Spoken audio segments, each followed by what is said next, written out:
Bird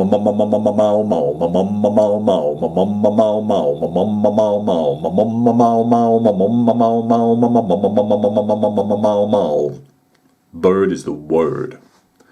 Sorry guys, I don't know what the heck came over me then. Every time I see an M60 gunner in Vietnam, surfing bird comes straight to the top. I don't know what it is. Right, anyway, let's crack on. Let me get my glasses on first because I can't see a damn thing. Gav can't find his glasses, which means he's probably sat on them. One moment. Panic over, guys. Gav didn't sit on his glasses. Right, let's get down to business. This is the first instalment of the Beccas Command group. As you can see, or if you've seen by the titles, mine are 28mm Australians. They represent the 1st Royal Australian Regiment operating out of Nui Dat in South Vietnam, Phuoc Toi Province. Don't say that when you've had a beer. I've done a couple of conversions on them, not a great deal, and my converting skills are next to useless. So what did we convert, Gav? Think Gav did the radio operator. Oh, right. SLR, self-loading rifle. My opinion, although I use the SA80 rifle 5.56, my main career as a junior was brought up on the SLR. 7.62 round. It'll punch holes through walls. It's a fantastic rifle, and why the heck we ever gave the 7.62 round up, I have no idea. Anyway, digressing. I put a piece of brass rod. I thought the barrel was just slightly too long. Put the piece of brass rod, put a bit of green stuff round the brass rod to pretend it was a flash suppressor, which most rifles will have. And this one didn't have. It was just the rod that they've obviously used in casting. Yes, I do agree, it looks like he's got a silencer on the end now, but that's as good as it's going to get, Paul. Really sorry, but I can use a brush, but not a green stuff person yet. We'll keep trying. So yeah, that's all I've done with him. I'm thinking maybe in a big bit of shrubbery or bush, you might not see the flash suppressor so bad. So yeah, that's the first guy. So I was just using a bit of paint up, just telling myself where I was going to put some 48 pattern webbing, or some darker brown webbing anyway, pouches I should say. So that's why you'll see figures with a bit of brown on them. The only other, well, apart from one tiny bit I did on the M60 gunner, the main bit was the radio operator here, signaller, whatever you want to call him. We just called him a radio op back in the 90s. Yeah, can we get a bit closer, Gav? Let's have a look. Not a great deal to show really. All it is I chipped away with my scalpel at the top of the Bergen, or the rucksack here. Flattened it out as best I could. Not too bad though, because I wanted the rockled effect of the Bergen. Back in the 90s, we all carried our different communication and inhibitors in a the SIGs would carry them, the radio ops would carry them in their Bergens. Also, it's a bit of plasticard with odds and sods stuck on the top in plasticard, or a bit of chipped off metal there, just to show the switches, and a bit of that florist wire that I use. How long that'll survive first contact with a paintbrush is anybody's guess, but yeah. So and I put a little bit of copper wire there as your cable to the actual handpiece. Handpiece isn't brilliant, but it's better than nothing. What we normally do is put a safety pin across the top of our webbing, and then just hang any hand devices off that. So it's easy for the radio op or wherever he's handing the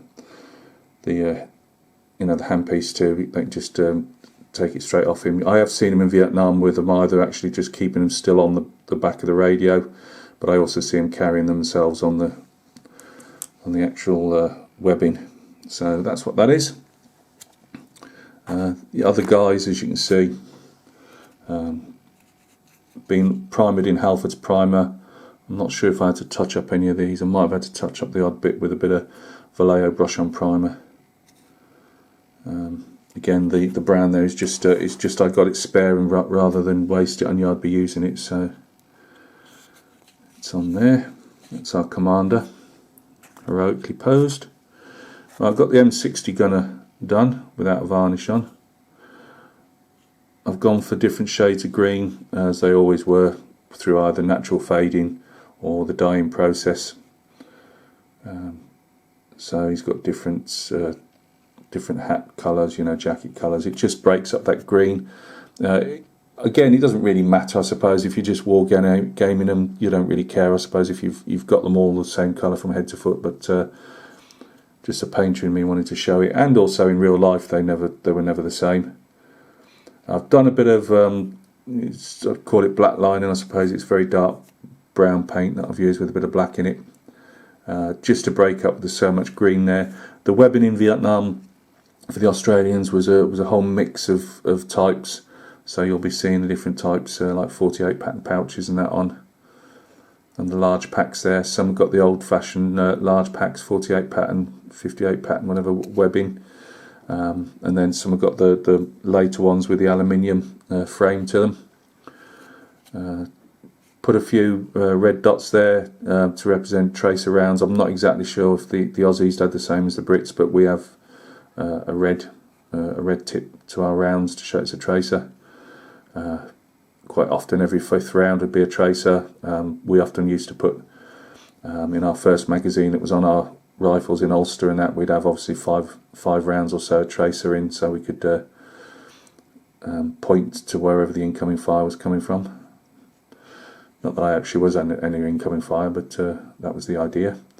Now this isn't a baked potato stuck to the side of his. I know that pigs, or the M60 gets hot after a lot of use, but they didn't cook spuds on them. It's actually a first field dressing. You'll see first field dressings in a host of different colours. This one's brown, like the British Army ones are, but you can get them in green, also, which is a British Army one. I'm not saying it's a British Army ones they use, but it was the same principle. Flesh tones was really easy. I've gone for sunny skin. Light. Is it light wood? Just bear with me 2 seconds while I just check. Yeah, light brown it is.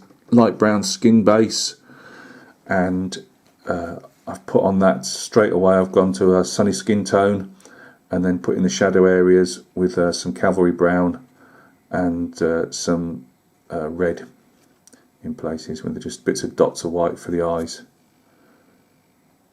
I'm keeping these guys clean. I do like my War Games figures clean most of the time. I just think with the scale, it's alright to do them on 58mm and that, but I tend to find it gets, when you start, I know that they're in a situation where they quite often would be, the field greens would be all mucked up and that, but I just prefer the clean look to them. So yep, that's my guy. So he's number one. The colours I've used, let me just see if we can get up slightly. Colours I've used are all there. Obviously going from darker to light. To be honest with you, I pick normally for this type of greens, I pick one colour. Say, let's see, I think it was gunship green I used for his jacket, which I don't often have a lot of cases to use it, but gunship green, and then all I do is add various quantities of this and right up to the highlights that you see on the jacket there.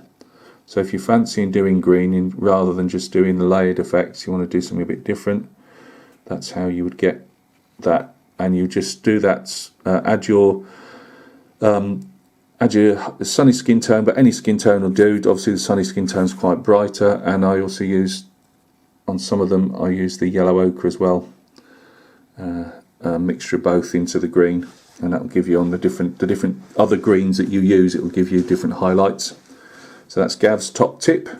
The M60 itself, I've not gone for any chips and any showing any metal through. I'm keeping these, I suppose you could call them quite stylised, but that's basic black with a smidgen of dark sea blue in, then highlighted the high areas with dark sea blue, and then French uniform grey, I believe, into that mix as well. And I went for the boots as well. Normally I'd do the boots in a different colour, but I thought they looked quite nice like that. So again, in this slightly stylised look. So Yep, that's my M60 gunner anyway. Our base has only got this far. Let me see if we can track out again. There we go. Yeah, what's my idea is these are grouped around, they're off on a patrol, left the rest of the platoon. Maybe the platoon commander wanted to go and inspect something. Not 100% sure why he'd take the M60 gunners with him, the gun group with him, but they're in the command group, so they're in. Anyway, you know, they're going to, like I showed you, going to be an all-round defence. They've rendezvoused on an old map coordinate that shows an old rubber plantation farm, rubber plantation building, maybe an outhouse or something. The rest of it's off camera, or off the base, let's put it that way. There was a lot of these rundown rubbly buildings that I've seen in pictures, especially where I do a lot of read up on Australians in Vietnam, and look at a lot of the photographs. So yeah, the idea is be a bit more around it. I don't want to make it too much, you know. It's you know, it's not a diorama as such. These are still War Games figures, but just make it look a bit more yet. And the idea is that they've rendezvoused with these.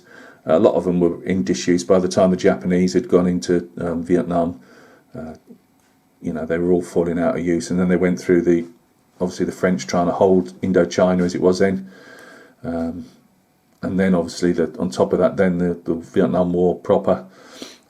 You know, there wasn't a lot of these things standing, so that's my excuse anyway. So yeah, they're going to be around there. We're going to tart this up. We're going to put a few trees and shrubs in, or a tree and shrubs. I don't think it'll fit 2 in, but we'll see. So yeah, I hope that's all right with you, Paul. Sorry about the bit of comical mirth at the beginning, but as I say, every time you see an M60 gunner, there seems to be a plethora of videos to surf a bird. If you don't know what I'm on about, put in surfing bird on, you know, key that in, and you'll see a whole host of Vietnam videos, usually with an M60 gunner, either in the door of a slick or on the ground, you know, pounding away with the M60. So guys, you take care of yourselves, Paul. Look after yourself, Mara. Keep battering away. You'll get it beat, no worries. And we'll catch each other very soon on another video. Cheers, guys.